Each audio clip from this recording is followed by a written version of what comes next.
All praises due to the Most High, family. We back with another Acres anime review. I just finished watching episode 15 of Hell's Paradise. This is the second episode of the second season, reality and fantasy. And this, if you're a fan of Gabimaru, this was a good episode. I'm a fan of Gabimaru. I mean, I'm a fan of most main characters, most protagonists. That's just how I tend to roll, to be honest with you. But I am a fan of Gabimaru. And so this episode, we saw him fighting back against Aza Chobe, who is, thus far, is absolutely one of the strongest characters we've seen. I mean, we only 15 episodes in, but easily, top 5, top 3 characters we've seen in action. So Gabimaru starts fighting back, and Gabimaru really, what allows him to effectively fight back is really his memory issues at the moment, right? So he's dealing with memory issues, which has him very confused, and so he doesn't recognize anybody that he's with. He doesn't remember what his goals are, anything like that.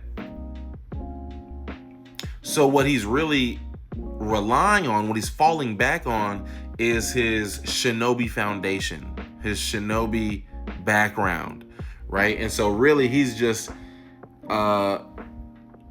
reverting to the idea that his job is to, if survival is not possible, his job is to cause as much damage to the enemy as possible and remove as many obstacles as possible for whichever shinobis are coming behind him.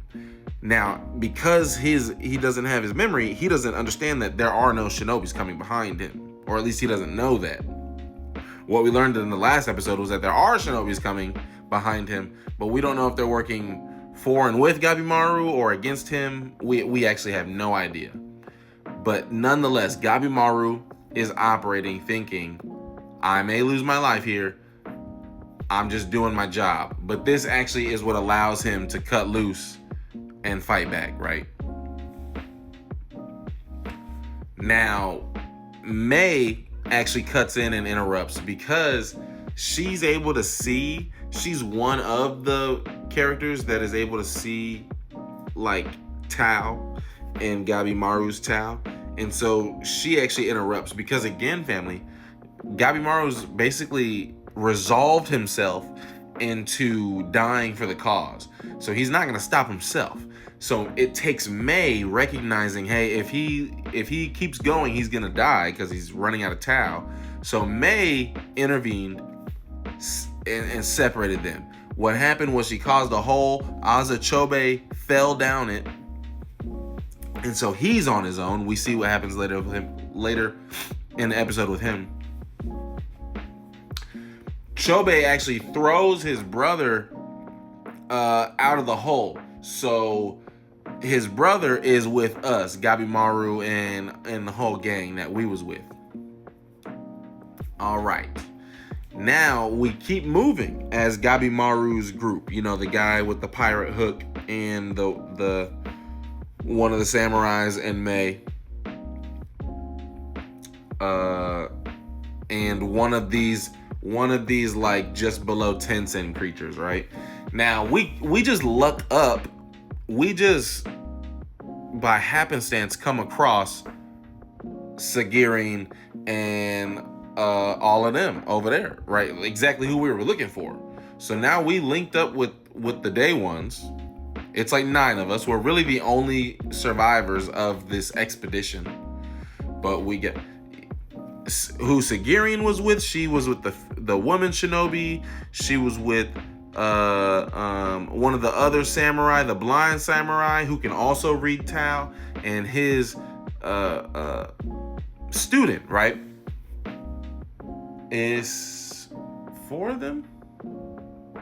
Yes. And then Gabimaru and the one-handed swordsman and May and the other samurai. So now we all linked up together. And Sagirin recognizes that something is wrong with Gabimaru. It is only Sagirin that is able to get Gabimaru out of this funk. And effectively, she did that. Gabimaru is now back as a result of this episode. He's got all his memories up intact. He's caught up with the rest of us, family.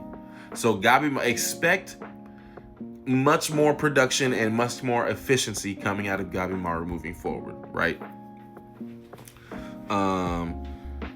But so because now Pete family, Tao, they've been telling us, and Tao is kind of a hard to understand power system, but they're telling us it's life energy.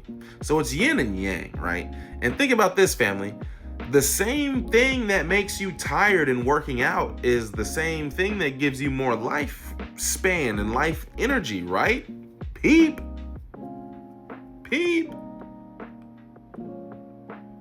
So through this like physical wrestling playful ritual, remember they were asking, is this Bochujutsu? Bochujutsu is when the Tenzin be getting it on, like, you know, in an intimate fashion.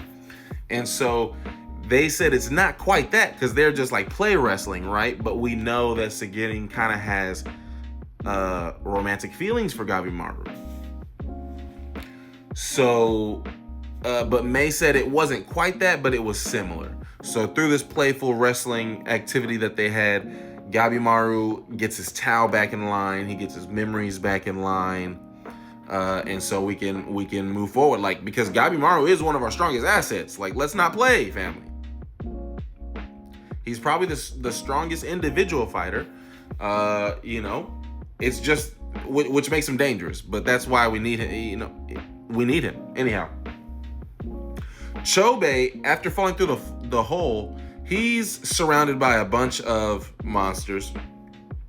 But of course, we know Chobei's so strong. These monsters, like what's 100 monsters to Chobei? To be honest with you, like at this point in the story already, like a bunch of fodder is nothing for Chobei. What's scary for Chobei is a Tenzin approaching him one-on-one.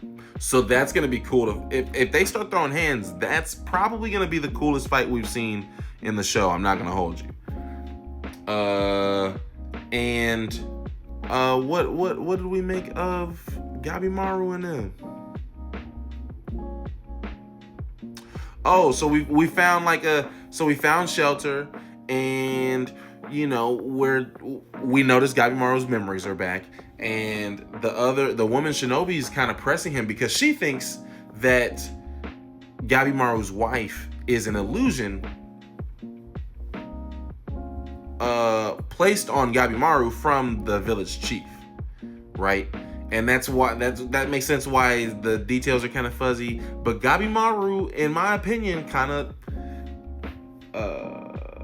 convincingly put that to rest. Like, you know, with the small details, the human details that he's recalling of his wife, I think she really does exist. Before I thought she might have been an illusion.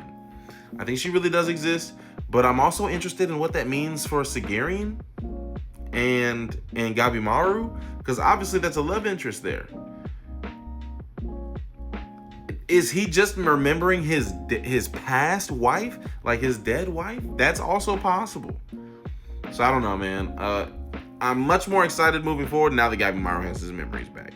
I think it's gonna get very cool very fast now that Gabimaru's like more of an active participant. He was a shell of himself because, you know, he didn't really know what was going on. He didn't have any context, so he was just defaulting to what his software programming. But now he's updated.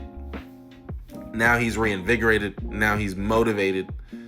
So expect a very different Gabimaru from season 1. All praise is due to the Most High, family. Peace and love.